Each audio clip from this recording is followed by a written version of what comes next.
জুলাই সনদ ভাই একটা জাতীয় সনদ। এখানে বিসমিল্লাহির রহমানির রহিম থাকা এবং না থাকা এটা অনেক বড় ইস্যু, কোনো ইস্যু না। কারণ এটা আমরা এই দেশে বসবাস করি, হিন্দু মুসলিম বৌদ্ধ খ্রিস্টান সবাই। তো আপনি যদি এখানে আপনি মুসলিম অনেক বেশি হয়ে আপনি যদি বিসমিল্লাহ অ্যাড করতে চান, আমি তো বলবো আপনি বৌদ্ধ ধর্মের শুরুতে যেটা আছে সেটাও দিতে হবে। আবার হিন্দু ধর্মের যে হরে কৃষ্ণ আছে সেটাও আপনাকে অ্যাড করতে হবে। এই জন্য আমি চাবো সবার অধিকার যেন রক্ষিত হয়, এমন একটা সনদ সকলের জন্য করা হোক।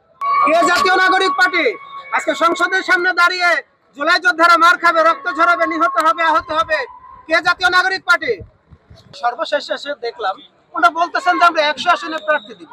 আর দেন, আপনারা 100 আসনে প্রার্থী দিবেন, আমাদের তো সমস্যা নাই। শেষ পর্যন্ত কি দেখলাম?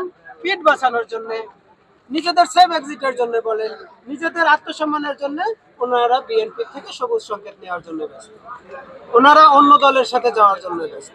অথচ আজকে জুলাই যোদ্ধাদের যারা আহত আছে এবং নিহতদের পরিবার এখানে আগে থেকেই আসছে। আপনারা দেখেছেন কাউকে, একদম টপ 10 এর কাউকে দেখেছেন এখানে আসা? একটু বলেন। আপনার উচিত ছিল যারা বিপ্লবীদের নেতা হিসেবে পরিচয় দেয় তাদের এখানে এসে উপস্থিত হওয়া। ওটা কি করলেন? শহীদদের রক্তের সাথে বেইমানি করে ক্ষমতার সাথে একটা ভাগাভাগির প্রয়াস করতেছেন।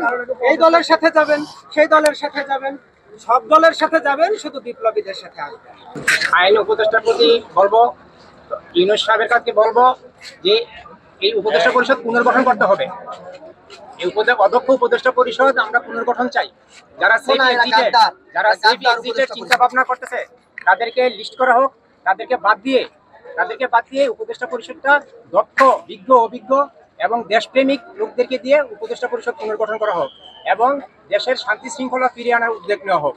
আজকে যে জুলাই সনদ স্বাক্ষর হচ্ছে, এটা আরো আগেই হওয়ার কথা ছিল, কিন্তু ওনারা কাল বিলম্ব করছে।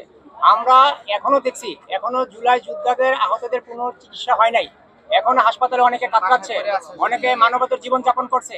জুলাই যোদ্ধাদের কোনো স্বীকৃতি দেওয়া হয় নাই, কোনো আর্থিক মূল্যায়ন করা হয় নাই। তাই আমরা সরকারের কাছে অনুরোধ করব, এদেরকে বাস্তবায়ন করা হোক, এদেরকে পুনর্বাসন করা হোক, নিহত আহত পরিবারকে পুনর্বাসন করার উদ্যোগ নেওয়া হোক, রাষ্ট্রীয় স্বীকৃতি দেওয়া হোক এবং এদের উন্নত চিকিৎসার ব্যবস্থা করা হোক। তা না হলে এই জাতি এই জুলাই শহীদদের সাথে যে গাদ্দারি করছে এর ফল ভালো হবে না।